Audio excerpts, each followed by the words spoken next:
근데 오늘 수업 시간엔 새로운 게 있네요? 맞습니다.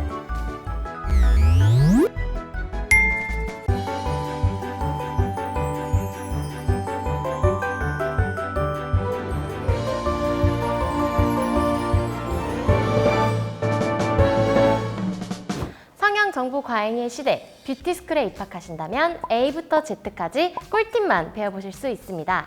EGN 뷰티스쿨에 입학하신 걸 환영합니다. 저는 신입생 MC 유정입니다. 안녕하세요. 저는 이지엔 성형외과 김동규 원장입니다. 네, 원장님 지난주에 저희가 수업을 듣다 말았잖아요, 그렇죠? 네, 맞습니다. 그래서 오늘도 이어지는 수업 시간, 넌 지금 눈이 하고 싶다, 하고 싶다, 하고 싶다, 하고 싶다, 하고 싶다. 앞트임, 뒤트임 특집입니다. 네. 그동안 눈 성형에 대해 관심이 많으셨던 분들 오늘도 집중해 주시길 바랄게요. 근데 오늘 수업 시간엔 새로운 게 있네요? 네, 오늘 수업 시간에는 제가 유정 씨 질문을 들으면서 맞으면 O 판넬을, 그리고 틀리면 이 X 판넬을 들도록 하겠습니다. 수업이 업그레이드가 됐네요. 아, 원장님은 보통 이 쌍꺼풀 수술을 하실 때 앞트임을 권해주시는 편인가요? 예스! 일단은 쌍꺼풀 수술할 때 앞트임을 무조건 권해드리는 건 아니시고요. 앞트임이 좀 필요하신 분들은 쌍꺼풀을 수술하실 때 같이 하시기를 권해드리고 있습니다. 그래서 필요하신 분들이라 함은 이렇게 몽고주름이라 해서 이제 눈 앞부분이 이렇게 좀 덮여 있는 분들이 있으세요. 이런 분들은 쌍꺼풀 수술을 해도 쌍꺼풀 라인이 앞이 좀 가려서 좀 답답해 보이실 수 있거든요. 그리고 또 미간 사이가 좀 멀어 보이는 분들, 이런 분들도 이제 앞트임을 하시게 되면 비율도 좀 맞고 눈이 좀 시원해 보이실 수 있거든요. 그런 분들에 한해서는 이제 앞트임을 권해드리고 있습니다. 원장님, 이 앞트임을 하면 눈이 몰린다든지 아니면 눈 안에 이 빨간 살이 보인다든지 하는 되게 다양한 낭설들이 많은데 카더라 소식이라고 하죠? 원장님, 이 같은 카더라 소식은 팩트인가요? 아닙니다. 앞트임이 어느 정도 하냐에 따라 다를 수 있는데요. 앞트임을 할 때 이제 고려해야 할 점이 아까 말씀하신 미간 사이 거리, 그리고 어떤 눈 안쪽 빨간 살이 이제 어떤 노출 정도입니다. 그래서 대부분은 그런 것들을 고려해서 수술하기 때문에 뭐 그렇게까지 발생하진 않지만 잘못된 경우에는 그렇게 되실 수도 있기는 하십니다. 앞트임이 생각보다 간단하지 않은 수술이라고 들었어요. 쌍꺼풀 수술보다 100배로 어려운 수술이라고 하던데 사실인가요? 맞습니다.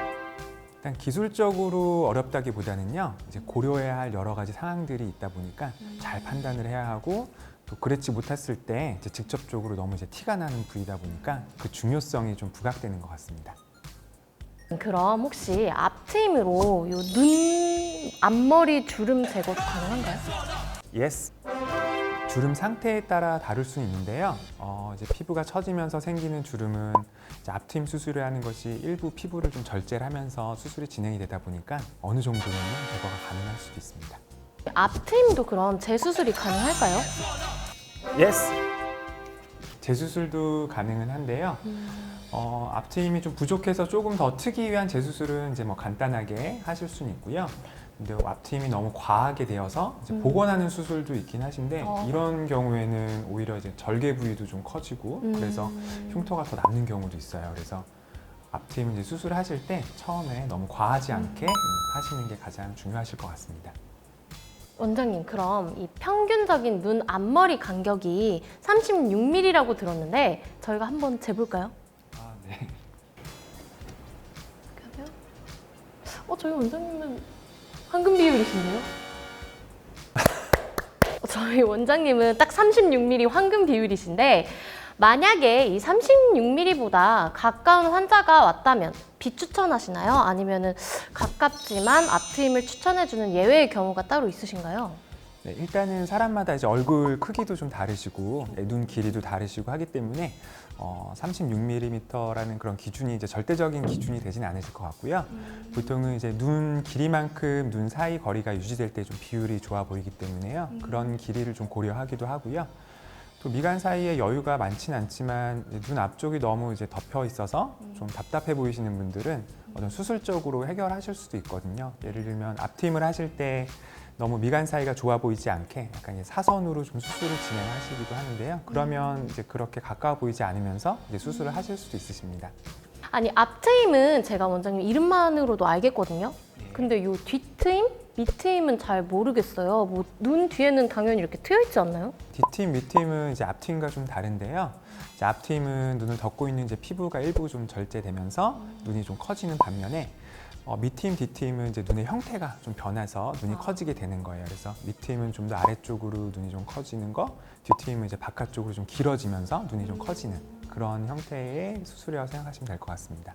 아니, 이 뒤트임을 하면 제가 듣기로는 3배간, 4배간이 생길 수 있다는 얘기를 들었어요. 원장님, 팩트 체크 해주시죠.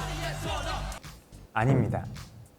무조건 생기는 건 아니고요. 너무 과하게 되는 경우에는 이제 그럴 수도 있습니다. 하지만 이제 수술을 하실 때 이제 그런 부분들을 잘 고려해서 대부분을 하시기 때문에 이제 그런 부작용들이 생기는 건 뭐 흔하진 않다고 보시면 될 것 같습니다. 근데 원장님 3배간, 4배간이 뭐예요? 우리가 이제 눈동자를 기준으로 이제 하얀 부분들이 보이게 되죠. 보통 일반적으로는 이제 좌우 두 곳은 보이게 되잖아요. 네. 근데 아래쪽으로 너무 보이게 되면 이제 세 곳이 보이니까 이제 300간이라고 이제 하고 400간은 이제 좌우 위아래가 다 너무 노출이 심하게 되는 경우는 이제 400간이라고 하시기도 합니다. 뒤트임, 밑트임은 영원히 유지되지 않는다? 금방 원상복구된다라는 말이 있어요. 팩트 체크 해주세요. 그것도 이제 금방 원상 복구되고 그런 건 아니시고요. 이제 수술 방법에 따라서 이제 좀 차이는 있을 수 있는데 요새는 이제 그런 부분들 다시 원상 복구되는 것들을 최소화하기 위해서 이제 수술법들이 많이 좀 다양하게 좀 업그레이드되고 있기 때문에 이제 그렇게 되는 경우는 뭐 흔하지 않다고 생각하시면 될 것 같습니다. 그럼 이 쌍꺼풀 수술처럼 뒤트임, 밑트임도 실패를 규정할 수 있는 뭐 모양이 따로 있나요? 조금 전에 말씀하신 이제 3배간도 그렇고요. 또 뒤트임이 너무 과해지게 되면 눈 모양이 이제 부자연스러워지면서 그런 문제점들이 생기실 수도 있으십니다. 네, 원장님. 원장님이 눈, 코 성형을 주로 하고 계시잖아요. 만약에 이 눈 성형, 코 성형을 둘 다 생각하고 있는 분이라면 좀 어떤 걸 먼저 해야 될지 고민이 되실 것 같아요. 뭐 눈을 먼저 해야 할까요? 아니면 코를 먼저 해야 할까요? 아니면 뭐 한 번에 해도 괜찮을까요? 네, 뭐 정해진 순서는 없고요. 둘 다 계획하고 계신다면 뭐 같이 하셔도 무방합니다. 근데 환자분들이 눈을 조금 더 편하게 생각하셔서 눈을 먼저 하시는 분들이 좀 많이 계신 것 같습니다. 아니, 아직도 들어야 될 얘기도 너무 많고 궁금한 얘기도 많은데 벌써 수업이 끝이 났습니다. 이론적으로 풀 수 있는 얘기는 오늘 많이 해드린 것 같고요. 더 확실한 상담이 필요하다면 이제 병원으로 방문해 주세요. 정확한 진단은 전문의와 상담하는 방법이 가장 빠르고 정확한 방법입니다. 네, 원장님 오늘도 꿀팁 너무 감사했습니다. 다음 주에도 기대하겠습니다. 이지엔 뷰티스쿨에 입학하시는 방법, 구독, 좋아요를 누르시면 성형 꿀팁에 대해서 현직 의사에게 빠르게 들으실 수 있습니다. 다음 주에 만나요. 안녕!